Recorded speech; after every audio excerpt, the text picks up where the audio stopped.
반갑습니다. 네.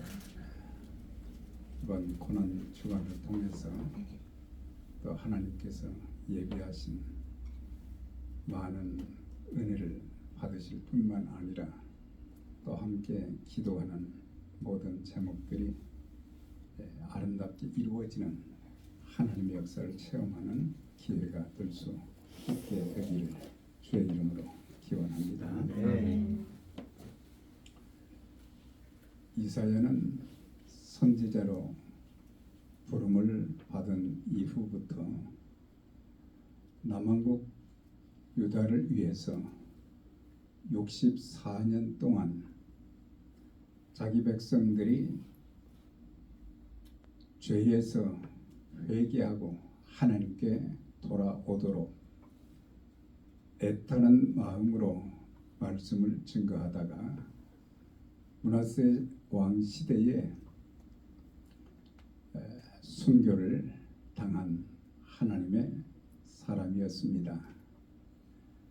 그가 전한 메시지가 이사야서에 보면은 구분을 해놓은 것이 66장으로 구분을 해 놓았습니다.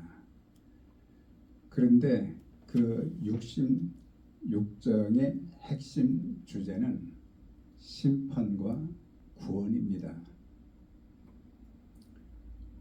그래서 후대 학자들은 이사야서를 이사야 복음 또는 제5복음서라 그렇게 부르기도 했습니다.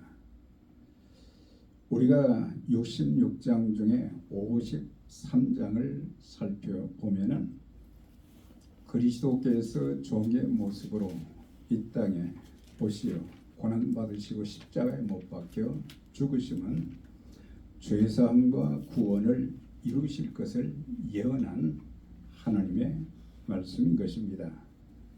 사실 그가 전한 말씀은 장차 성취될 말씀이지만은 53장을 자세히 읽어보면은 과거 완료형으로 기록이 되어 있습니다. 그 말은 이 내용이 700년 후에 성취될 사건을 이미 이루어진 것처럼 확신하며 고난의 종 예수 그리스도를 생생하게 예언해 주었음을 볼 수가 있습니다. 또 한 가지 우리가 이 53장을 보면서 특별한 것은 매 절마다 그는 그렇게 시작이 되는 것을 보게 됩니다. 그러니까 3인칭 주어가 1절에서 12절까지 보면은 약 25번이 나오는 것을 보게 돼요. 그러니까 그가 이사야 선지자를 통해서 전해졌던 그런 말씀 중에 이사야가 이제 전했던 내용이 바로 장차 이 땅에 메시아로 오실 예수 그리스도를 칭하고 있다고 하는 사실을 계속해서 가르쳐 주고 있습니다. 창세기부터 말라기까지 구약 성경 39권 전체는 장차 이 땅에 구원자로 오실 예수 그리스도를 고난의 종으로 묘사해 주고 있는 것을 보게 됩니다. 우리가 1절부터 이제 살펴보게 되면은 53장 1절은 이렇게 시작이 됩니다. 우리의 전한 것을 누가 믿었으며 여호와의 팔이 네게 나타났느냐. 그러니까는 이사야 선지자가 64년 동안 애타하는 마음으로 자기 백성들이 죄에서 회개하고 돌아올 수 있도록 그렇게 외쳤건만 우리의 전한 것을 누가 믿었느냐. 그러니까 믿지를 않았다고 하는 거예요. 그 시대가 얼마나 악한 세대였던가를 가르쳐주고, 그래서 하나님의 말씀을 믿지 않기 때문에 죄에 대한 회개도 없고 또한 구원받는 사람들이 없다고 하는 것을 단적으로 여기서 말씀을 해주고 있는 것입니다. 사람들은 이사야가 죄에 대한 하나님의 심판과 장차 오실 그리스도, 고난받으시고 죽으실 그리스도를 통한 구원을 아무리 전해도 듣지도 않고 귀를 막았다는 거죠. 듣지도 않고 또한 믿지도 않았다는 것입니다. 이러한 현상은 이사야 선지자가 사역을 할 때뿐만 아니라 오늘의 시대도 마찬가지로 사람들이 귀를 막고 산다고 하는 거예요. 특별히 죄에 대한 그런 말씀을 전할 때 그런 찔림도 없이 계속해서 악이 더해가는 그런 시대가 바로 오늘의 시대인 것을 우리가 알 수가 있습니다. 그래서 가장 답답하게 느껴지는 고통이 뭐냐? 선교사님이나 목회자들이 계속해서 하나님의 말씀을 전해도 사람들의 귀에 이게 귀가 열려지지 않고, 그러니까는 하나님의 성령의 역사를 통한 이 말씀을 통해서 사람들이 바꾸어지지를 않는 거예요. 그래서 신앙생활을 평생 하면서도 뭔가 예수 닮은 그런 모습들이 조금씩 보여져야 되는데 그런 모습들이 보여지지 않고 관록만 점점 쌓아가는 그런 시대가 되어가고 있다고 하는 것입니다. 그러면은 왜 그 시대나 오늘의 시대에 사람들이 하나님의 말씀, 예수 그리스도를 왜 믿지 못하는가? 거기에 대한 내용이 고린도후서 4장 4절에 보면 사도 바울을 통해서 주신 말씀 중에 왜 사람들이 하나님의 말씀에 귀를 기울이지 않고 귀를 열지 않고 그렇게 믿지도 않았는가?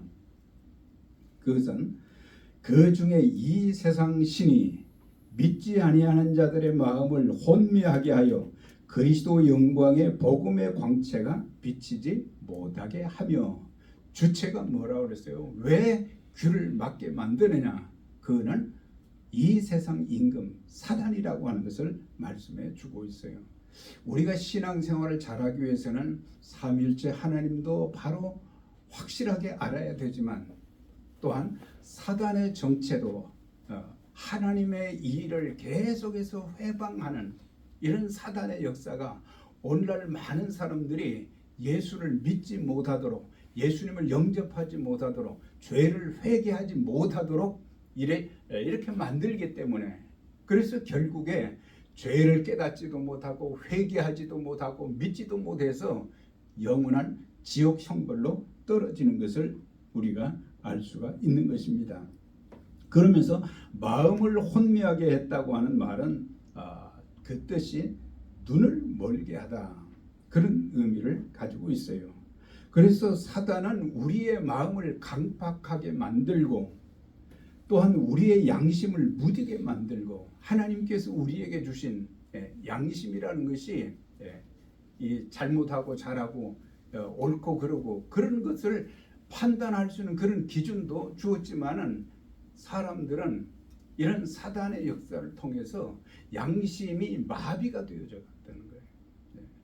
이 세상의 불신자들, 믿지 않는 사람들 뿐만 아니라 믿는 사람들조차도 예수님을 만나지 못하기 때문에 양심이 화인 맞아서 내가 죄를 짓고도 죄를 지었다는 그런 수치와 부끄러움도 느끼지 못할 때가 많고, 그리고 내가 왜 하나님 교회 생활을 이렇게 하고 성경을 이렇게 하는데도 왜 내 인생이 이렇게 하나님 앞에서 겸손하지도 못하고 하나님 뜻을 따라 살지도 못하는지, 이런 참 부끄러움도 없고 변화도 없고, 또한 하나님께서 원하시는 그런 사역에 자신이 쓰임을 받아서 하나님의 뜻을 이루는 도구로 살아가야 되는데 그러지 못할 때도 많다고 하는 거예요.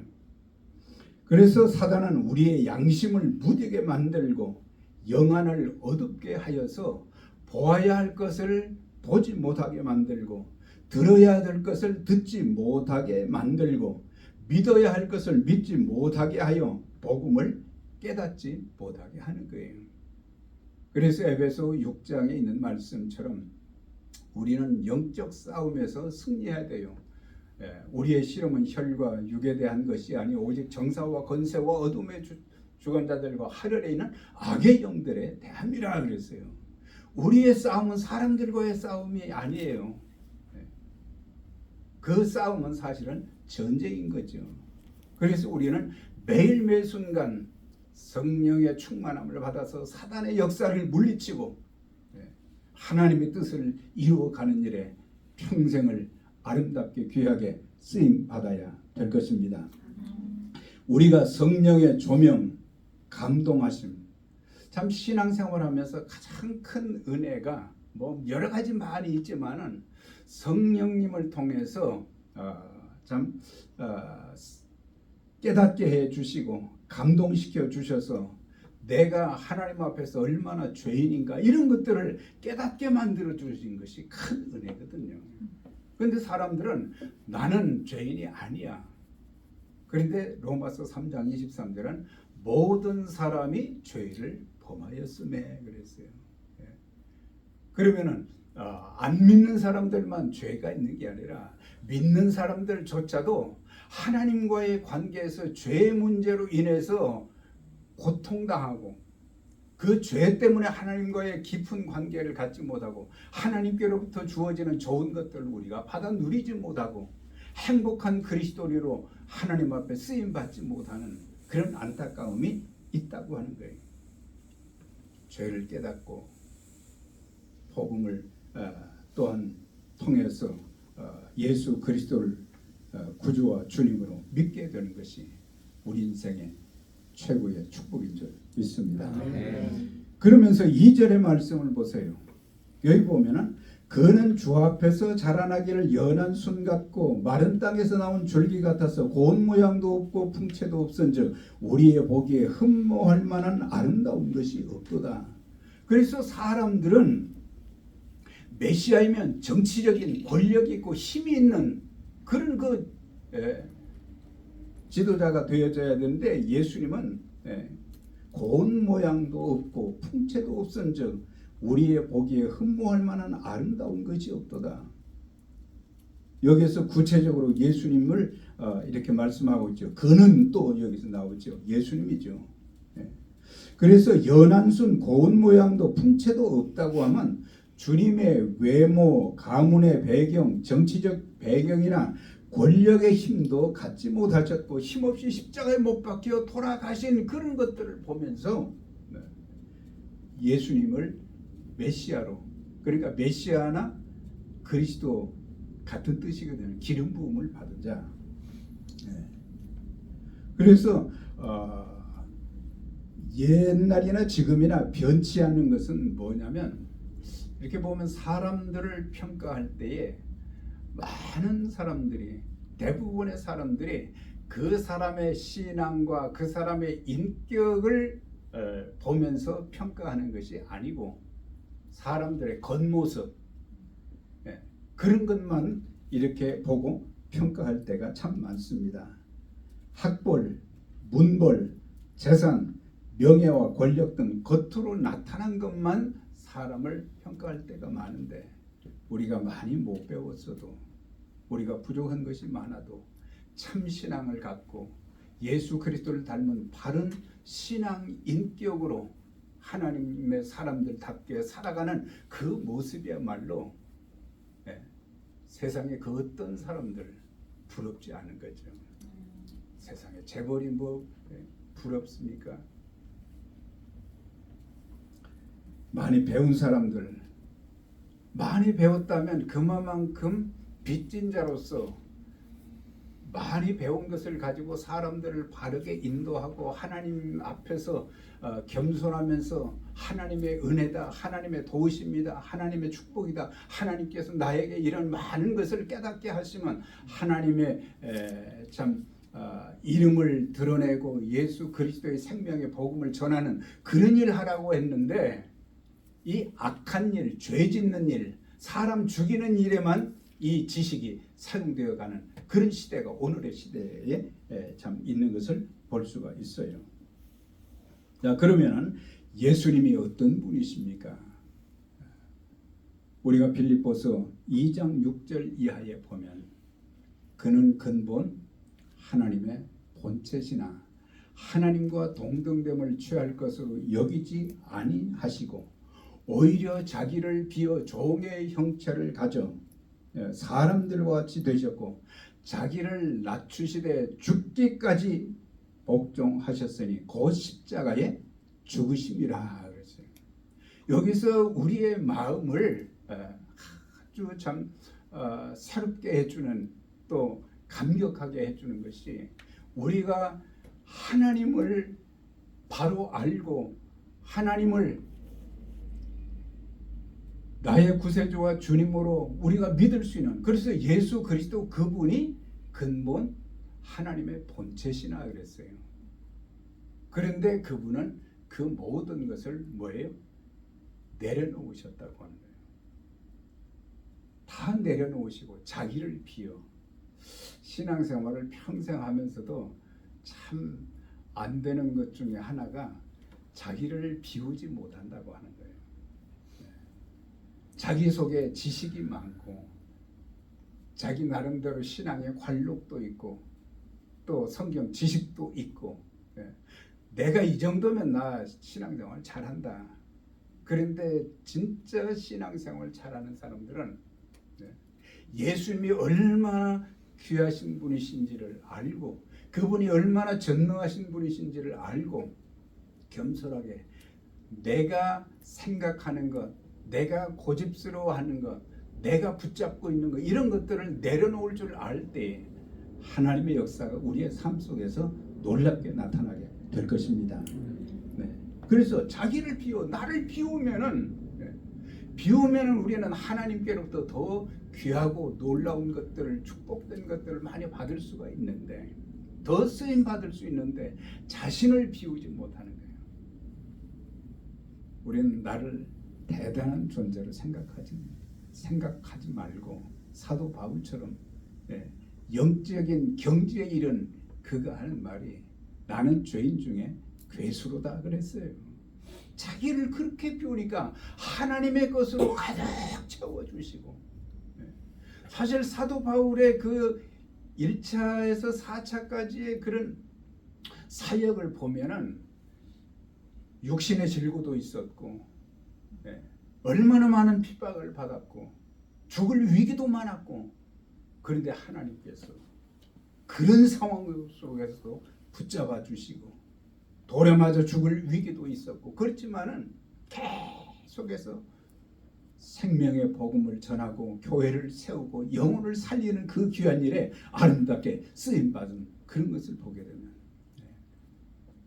하나님이 붙드시면 하나님이 보호하시면 그 어느 누구도 어떤 악한 세력도 어떻게 할 수가 없고 사명 다할 때까지 하나님께서 우리의 생명 연장해 주시고 귀하게 쓰실 줄 믿습니다. 그래서 결국에는 비우시고 낮추신 것으로 끝나지 않고 십자가에 못 박혀 돌아가시는 것을 기쁘게 여기시고 하나님의 뜻을 이루어 나가신 거예요. 그분의 기도가 처음에는 뭐예요? 할 수만 있다면 이제는 내게서 옮겨주세요. 그러다가 기도하다 보니까 하나님께서 깨닫게 해주시고 그래서 나의 뜻대로 하지 마옵시고 아버지의 뜻대로 되기를 원하나이다. 우리가 신앙생활하고 하나님의 교회를 섬기면서 조심해야 될 것들이 바로 이런 것들이에요. 하나님의 뜻대로 되어지는 그 일에 우리가 쓰임 받아야지. 3절의 말씀입니다. 순환의 현장을 살펴보면 그는 멸시를 받아 사람들에게 버림을 받았으며 사람들이 겉모습만 보고 예수님이 처한 그 상황 12형 더 되는 그런 말이죠. 천군 천사를 불러서 어떻게 제압할 수 있었지만은 그분은 죄인들의 구원을 위해서 모든 것을 내어버리시고 그러다 보니까 버림받았고 고통을 많이 겪었고 질교를 알고 사람들이 그에게서 얼굴을 가리는 것 같이 너무 참혹해서 얼굴을 돌렸다는 거죠. 그러면서 우리도 그를 귀히 여기지 아니하였다 그랬어요. 외멸시 조롱 고난을 당하셨습니까? 그것은 우리의 죄 때문인 것입니다. 이런 주님을 세상의 그 어느 누구보다도 귀하게 여겨야 되는데 사람들은 예수님을 귀하게 여길 줄 모른다고 하는 거예요. 우리가 가끔 부르는 찬송이 있는데 그게 뭐냐면 주 예수보다도 귀한 것은 없네. 이 찬송을 어떤 사람들은 참 담대하게 부르지만 어떤 사람들은 좀 걸리는 게 많아요. 예수님과 바꿀 수 있어야 되는데, 예수님으로 바꿀 수 있어야 되는데 주 예수보다도 귀한 분은 없네. 이 세상 부귀와 이 세상 명예와 이 세상의 행복과 바꿀 수 없네. 예전에 제가 목회를 할 때 한국에서 온 아주 괜찮은 사람이 왔어요. 그래서 미국 와서 복음을 듣고 예수님을 믿기는 하는데 찬송을 부르는 것을 보니까 이 사람이 이 찬송 부를 때는 찬송을 안 불러요. 그래서 교수님 왜 찬송 안 부르세요? 저는 많이 배운 데다가 돈도 많은 데다가 자기 집안이 다 권력 집안이. 그래서 나는 바꿀 수가 없습니다. 그런데 그 사람이 한국에 나가가지고 참 귀하게 캠퍼스 미니스트리를 하면서 귀하게 쓰임받는 것을 보면서 아, 이분이 이렇게 바뀌어졌구나 그런 것들을 알게 되었어요. 자, 그러면은 오늘 이 3절의 말씀, 이 내용은 마태복음 27장에서 예수님이 고난받으시는 장면을 아주 생생하게 묘사를 해주고 있어요. 거기 보면 빌라도의 잘못된 재판이 있죠. 또한 로마 군인들이 예수님의 옷을 벗기시고 홍포를 입히셨지요. 가시면류관을 씌웠지요. 그 다음에 주먹으로 손바닥으로 예수님 얼굴을 때렸지요. 침을 뱉었지요. 십자가를 지웠지요. 채찍으로 내리쳤지요. 십자가에 못 박았지요. 감당할 수 없는 많은 고통을 끝까지 감당하셨는데, 그런데 참 안타까운 것은 예수님이 공생의 삶을 사시면서 얼마나 많은 사람들을 향해서 하늘의 생명의 말씀을 증거하시고 병자들을 고치시고 귀신 들린 자를 쫓아내 주시고 참 하나님의 은혜를 그렇게 많이 받은, 예수님의 사랑을 그렇게 많이 받았던 사람들이 나중에 예수님이 십자가에 못 박혀 고통당하실 때 뭐라고 합니까? 고개를 흔들면서 머리를 흔들면서 모욕하기를, 내가 진정한 하나님의 아들이면 십자가에서 내려와 보라 이거예요.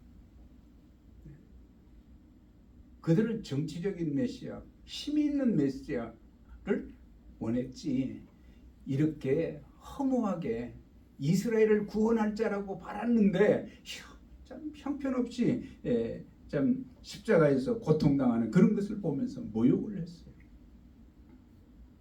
사람들이 얼마나 잔인할 수 있는가를 보여주는 것입니다. 아, 그랬구나. 그런데 그렇지 않아요. 그 시대에 예수님 당시에 예수님을 고통스럽게 만들고 예수님을 그렇게 저주하며 야유했던 그 사람들의 모습이 오늘 살아가는 우리들에게도, 특히 예수님을 믿는 사람들 중에도 있다고 하는 것을 우리는 잊지 말아야 되는 거예요. 내가 그런 사람이 되면 안 되는 거예요. 그러면서 심지어 우리도 그를 귀히 여기지 아니하였도다 그랬거든요. 귀히 여기지 않았다 그랬어요. 세상의 그 어떤 것과도 바꿀 수 없는, 나를 죄 가운데서 건져내시고 지옥 형벌을 대신 받으시고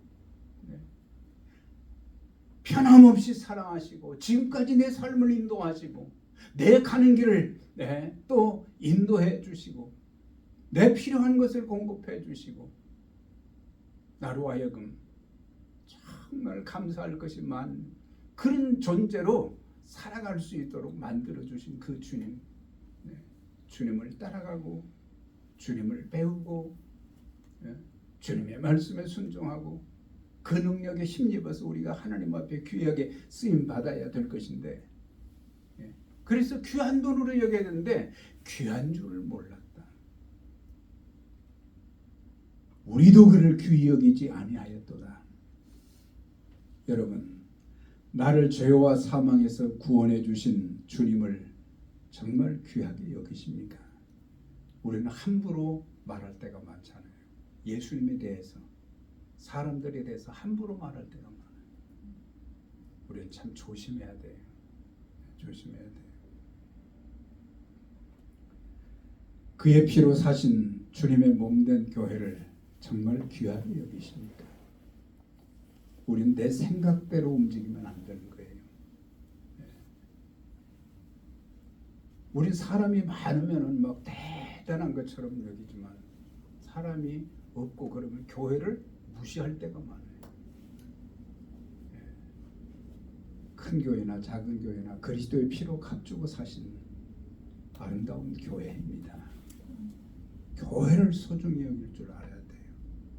또한 하나님의 형상대로 지음받은 모든 자들을 귀하게 여길 줄 알아야 되는 거예요. 교회에서도 보면은 사람들 무시하는 그런 일들을 종종 보게 되잖아요. 무시받을 대상이 아니에요. 하나님의 형상대로 지음받은 그런 존재란 말이죠. 자녀는 부모를 귀하게 여길 줄 알아야 되고,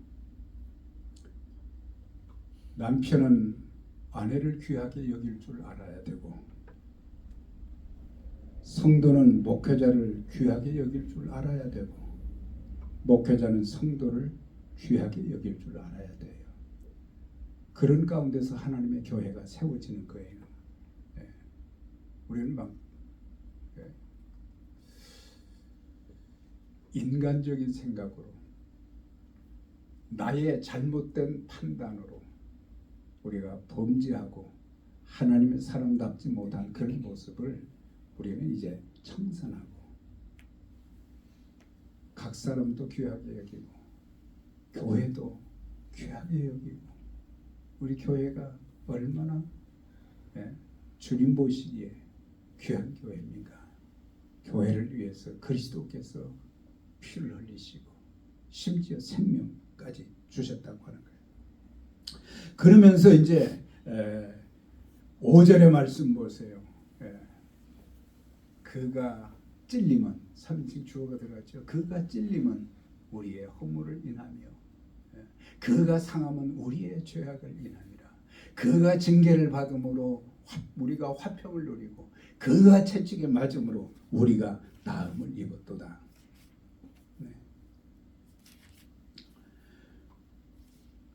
그래서 찔림과 채찍은 육체적인 고통과 죽음이고 징계와 상함은 정신적인 고통인 것입니다.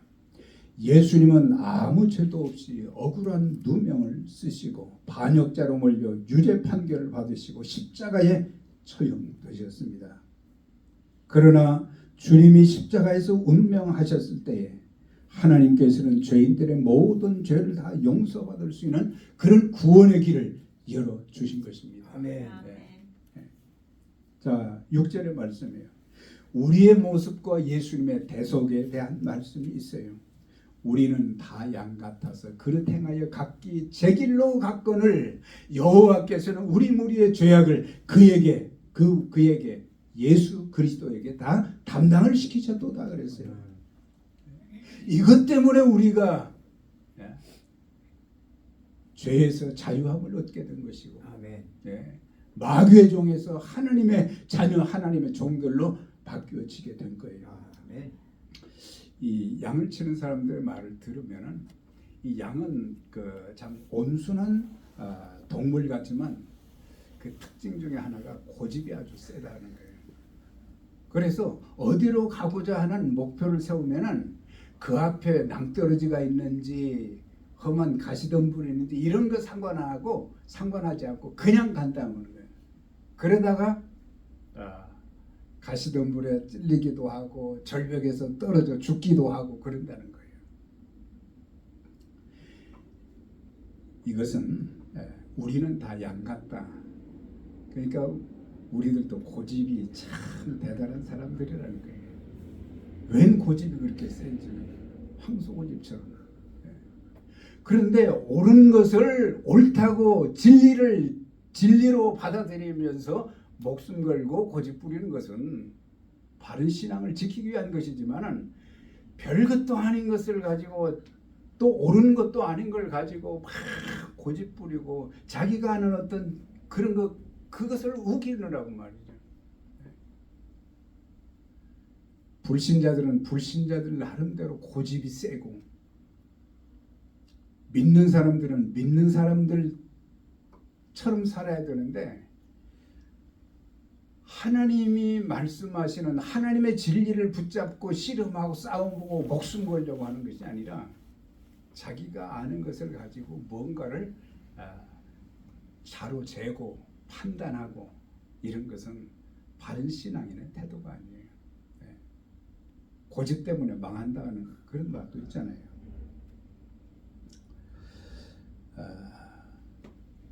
우리 주님께서는 이런 십자가의 고난, 고통 중에도 견딜 수 없는 그런 상황 속에서도 야유하는 사람들을 보면서도 가상 7원 중에 누가복음 23장에 보면은 아버지여 저들의 죄를 용서하여 주소서 저들이 행하는 것을 알지 못하나이다. 알지 못하기 때문에 그럴 뿐입니다. 이런 기도. 하나님 저들의 죄를 용서해 주세요. 이게 주님의 마음이에요. 우리는 나를 힘들게 하는 사람들이 있으면 우리는 등을 돌릴 때가 많잖아요. 눈길을 안 주고 먼저 찾아가서 인사도 하지 않고 그러잖아요. 우리 인간의 고집 다 버리고 예수 그리스도의 성품을 닮아가는 하나님의 사람으로 일평생 우리가 살아가야 될 줄 믿습니다. 요한일서 4장 10절입니다. 사랑은 여기 있으니 우리가 하나님을 사랑한 것이 아니오 오직 하나님이 우리를 사랑하사 우리 죄를 위하여 화목제로 그 아들을 보내셨습니다. 우리를 얼마나 사랑하셨으면 예수님 사랑하는 독생자 예수 그리스도를 화목제물로 사용하셔서 세상의 죄인들, 지옥 갈 영혼들, 영원한 지옥 형벌을 받아들일 그들을 살리시기 위해서 우리를 사랑하시네. 우리가 하나님 사랑한 것이 아니라 하나님이 우리를 사랑하셨다. 그것이 요한복음 3장 16절의 말씀과도 연결이 되는 거죠. 자, 이제 마지막 7절이에요. 고난받으시는 예수님의 모습, 그가 곤욕을 당하여 괴로울 때도 그의 입을 열지 아니하셨으며 마치 도살장으로 끌려가는 어린 양과 털 깎는 자 앞에서 잠잠한 양같이 입을 열지 아니하였도다 그랬어요. 마태복음 27장 순환의 장에 보면 우리가 26장 27장이 순환의 장이거든요. 그런데 거기에 보면 그 장면을 이 7절의 그 장면을 이렇게 묘사를 했어요. 주님은 모진 고난을 다 당하시면서도 하나님께 순종하시고 하나님의 뜻을 이루시기 위해서 입을 닫으셨다 그랬어요. 침묵하셨다 그랬어요. 왜? 지옥 갈 영혼들을 구원하시기 위해서였어요. 로마 군인들이 그렇게 잔인하게 해도 사람들이 은혜 받은 자들이 돌변해서 말이죠. 예수님을 야유하고 저주하고 조롱하고 그래도 입을 다무셨다 그랬거든요. 우리는 자기 기분대로 살 때가 많잖아요. 내 인생에 좀 힘든 일이 있거나 또 집안에 또 어려운 일이 있거나 내 신경을 거스리게 만들고 그러면 우리는 그리스도인답게 하나님의 자녀다운 그런 모습을 보지 못하고 입부터 열어볼 때가 많잖아요.